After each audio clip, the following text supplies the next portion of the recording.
TMC સાંસદ કલ્યાણ બેનર્જીએ ફરી એક વખત ધનખડની મિમિક્રી કરતા કહ્યું, આ એક કળા છે અને જો જરૂર પડશે તો હું એક વખત નહીં 1000 વખત કરીશ। પીએમ મોદીએ ગૃહનું સત્ર ચાલી રહ્યું હતું ત્યારે સંસદની અંદર મિમિક્રી કરી હતી। আরে হঠাৎ নিজের ঘরে কানে সে কান্না তার কান্না চলছে, কান্না সকাল থেকে রাত্রি কান্না, এখানে কান্না ওখানে কান্না সেখানে কান্না। সে কি বাবা শুধু কেঁদেই যাচ্ছে কেঁদেই যাচ্ছে কেঁদেই যাচ্ছে। কেন এত কান্না? এটা মিমিক্রির জন্য কান্না? এ তো ছোটবেলার বাচ্চা ছেলের ব্যাপার হয়ে যায়। ও মা দেখো না আমার কেন ভেঙেছে, দেখো না আমার ভেঙেছে, দেখো আমার ভেঙেছে, দেখো ভেঙেছে। এ আবার কি ভাই, এটা ছোটবেলায় করতো।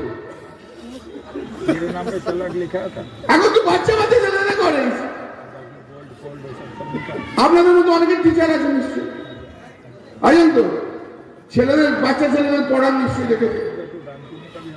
মিস মিস আমাকে ভাঙাচ্ছে আমাকে ভাঙাচ্ছে, এই তো অভিযোগ করে। সেই বাচ্চা ছেলেদের মতো কান্নাকাটি, সে কান্নাকাটি চলছে। চলুক চলুক চলুক, ঠিক আছে চলো। তুমি কিন্তু আরম্ভ করো না, আমার কোনো অসুবিধা তো নেই, আমার কিচ্ছু নেই।